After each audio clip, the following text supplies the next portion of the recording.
Well,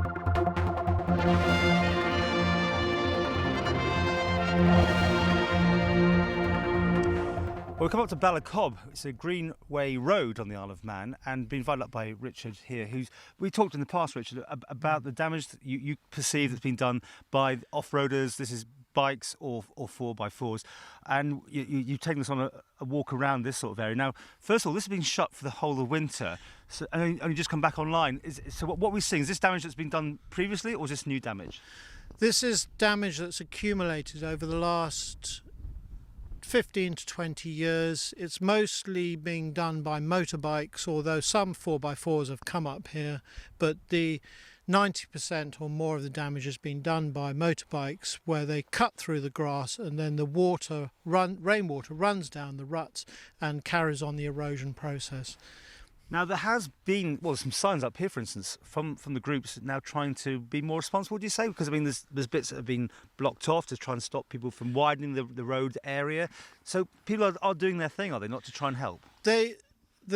There was an initiative a year ago to try and mark the original track and try to keep people to that. But the problem is that this is actually a great argument. Let's mark it. There's nothing to make the bikes use. Scarred, and where the ruts are sort of 20, 30 centimetres deep, bikes are still going to one side and not using the original track. So most bikes used to mark the original track and hope less deep. Some bikes will stay in there. It's not really going to make much difference to saving this track. You're against this. You talked to us many times before, but I mean, are you just a very small minority on the Isle of Man? Because I mean, a lot of people get a lot of enjoyment out of this. I know it's been bringing a lot of tourists to the Isle of Man. I mean, thousands apparently. I've seen hotels where you've got these bikes outside. This is quite an important area for some people, and you could be threatening their livelihoods. Our argument is that when these grass lanes were built, they were any comments like built that in are being a way passed on to the police without much stone in their construction. So just carry on. They are simply firm, standard use they now get thousands of riders coming up this way. We feel that there is sufficient number of hard tracks on the island which bikes could use, but soft grass lanes like this one should be left alone.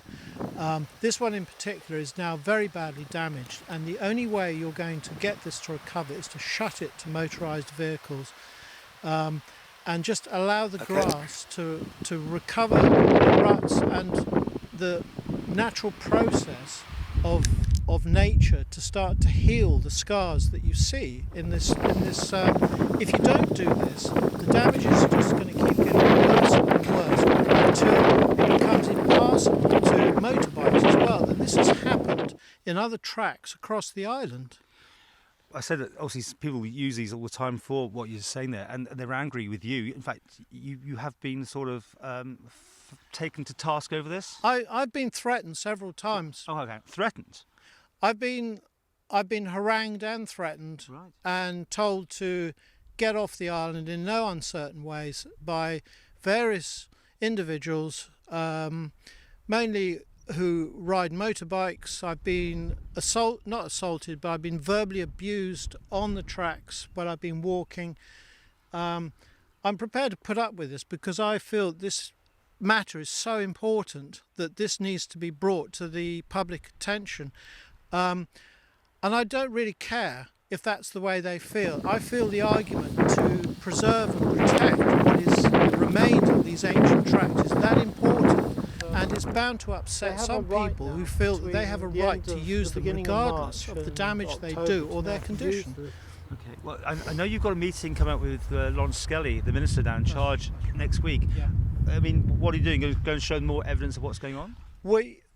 I've been asked to come to a meeting where the Department of Infrastructure is going to outline their proposals for future use of these lanes, and hopefully I suspect it'll be a policy which they hope will enable some of them to still be used, but to maybe protect some of the more easily damaged ones like this grass lane. But what are we talking about here? Do you want to license the operation, or do you want to ban people totally from here? This track At its And you upper said he end, would its get in most touch southern with you end, to do an I feel interview is as so well. badly damaged.